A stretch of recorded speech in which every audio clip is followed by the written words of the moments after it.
In this video, I will give you the equation of various conic sections like circles, hyperbolas, parabolas, and ellipses, and I will show you how to find the key information. For a couple problems, we'll just plain go ahead and graph them. Even when we don't actually graph it, we're still going to make several sketches. So take a look at problem number 14. We're talking about a hyperbola, and we're supposed to find the equation of the asymptotes. Now, the general model for the asymptote equation will go like this. It'll be y minus k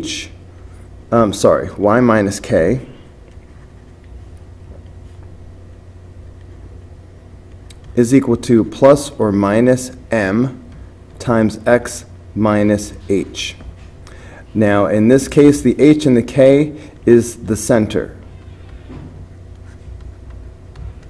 And you might recognize this as point-slope form of a line, where m is the slope, and we're plugging in a point, and I'm just picking the point that is the center of the hyperbola, because that's a point that's going to be on both asymptotes. So at a glance, we know the center of this hyperbola. It's going to be the opposite of these two numbers. Just be careful of the order, because it's sort of backwards in a way. So the x-coordinate is going to have to come from the x part of the equation.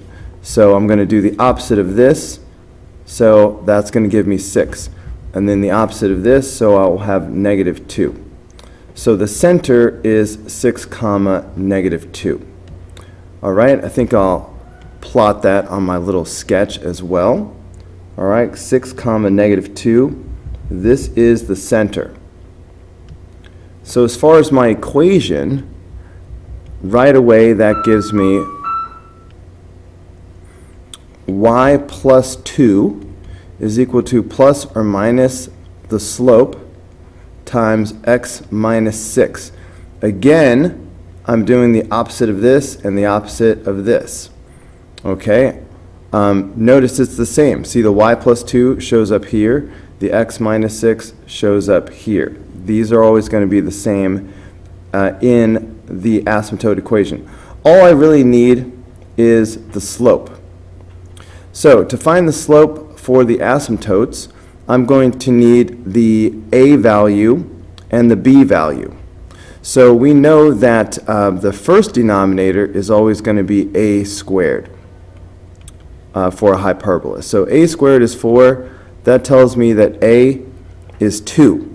Notice that the 4 is with the y term. So I'm going to do plus or minus 2 in the y direction.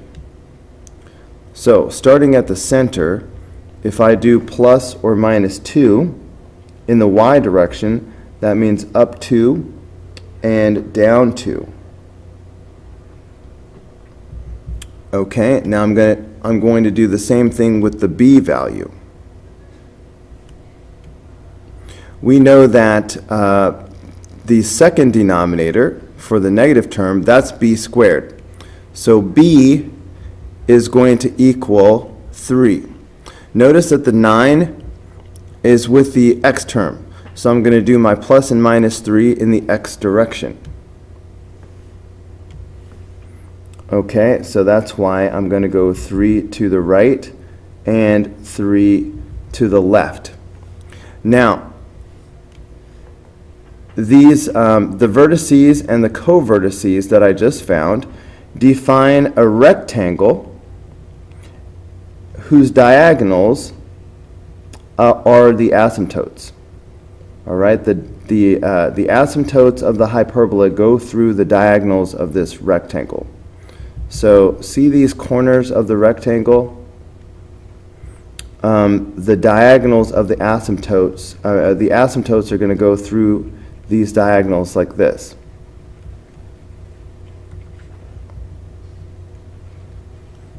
Okay, so if I want to find the slope of the asymptote, I'm talking about the rise and the run. Okay, I can just use the rectangle that I just created. From the center to this corner, I'm going up 2 and over 3. So the slope is 2/3. And that's all that I was missing for my equation.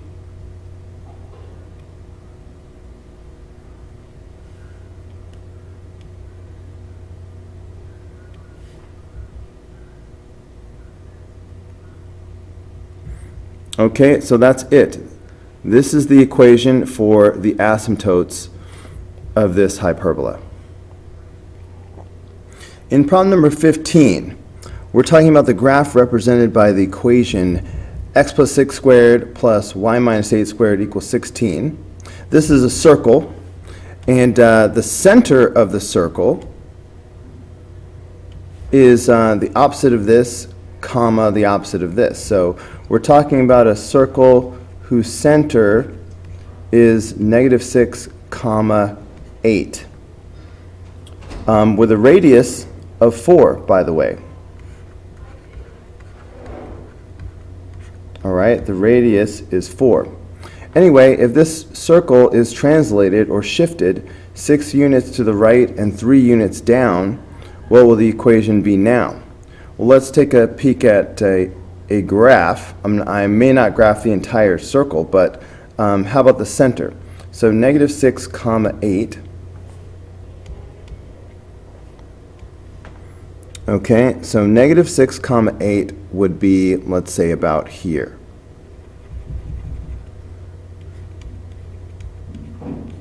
So now we are translating this circle 6 units to the right and 3 units down.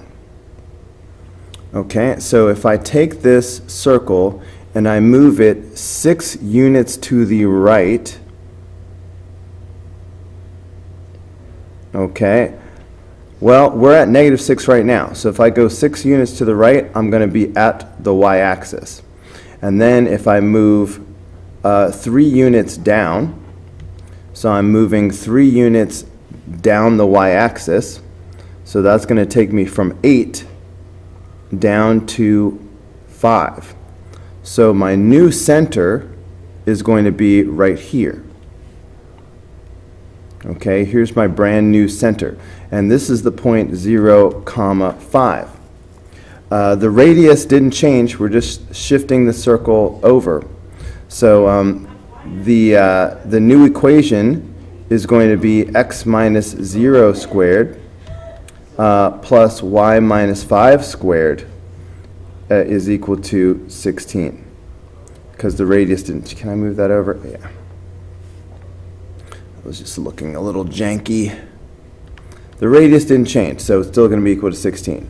And of course, instead of writing x minus 0, I'm just going to put x squared.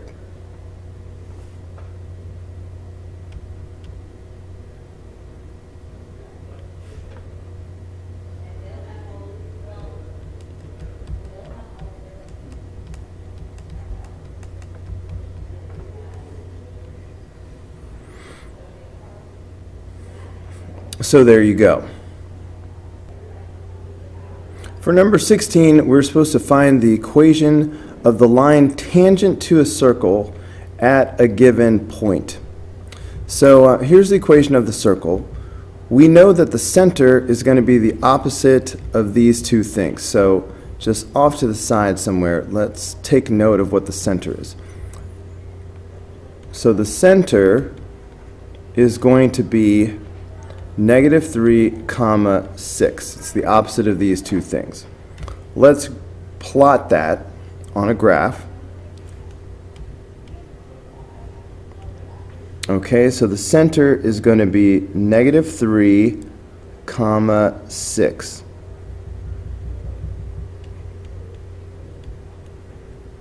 So there's the center. Now the circle passes through the point 1, comma 5. Okay, so the point 1, comma 5 is on the circle.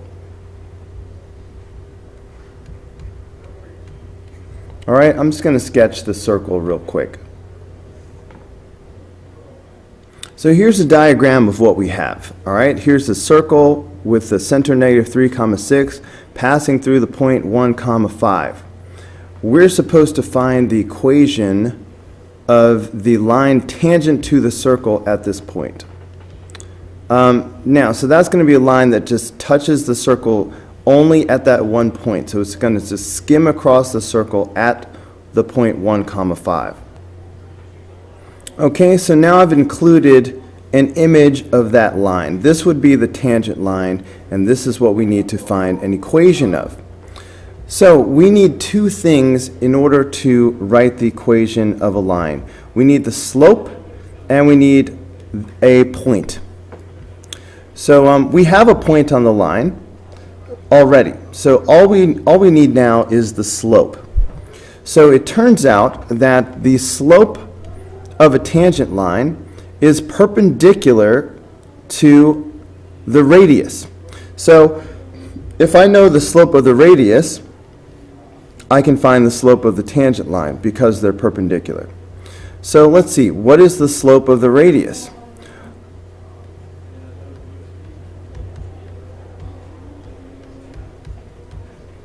So I'll just use the slope formula for the radius. So it's the slope formula is y minus y, well, you know, y2 minus y1 over x2 minus x1. So that's what I'm going to do. So let's see. If I do y minus y, so that would be like 5 minus 6 over 1 minus -3. So that'll actually become 1 plus 3 because minus and negative is addition. So that means that the slope radius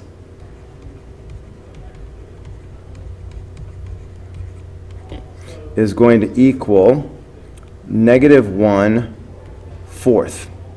Okay, so if the radius slope is -1/4, what will be the slope of the tangent line?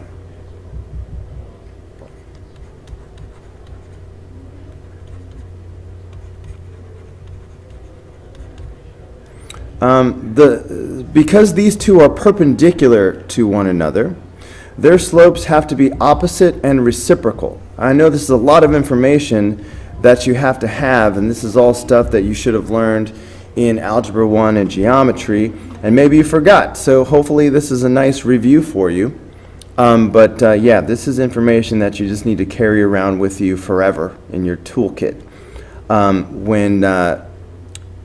When lines are perpendicular to each other, their slopes are opposite and reciprocal. So if the radius has a negative slope, the tangent will have a positive slope. That's the opposite part. Now reciprocal, 1/4, the reciprocal of 1/4 is 4 over 1, which of course is simply 4. So the slope of the tangent line is +4. So now I could write the equation. So the point slope form equation of a line is y minus y1 is equal to the slope times x minus x1. All right, of course m is the slope, and x1 and y1 will be a point on the line. So if I go ahead and substitute in this information, I now know that the slope is 4, so I'm going to have a 4 right here. And then I have this point on the line, so I will say y minus 5, okay, because that's my y1, and x minus 1. So that's it. This is the equation of the tangent line passing through that point. Alright guys, that's going to do it for this video. Go ahead and click here in the red apple to watch the next video. Click in the green apple to subscribe, or click the yellow apple for the full playlist.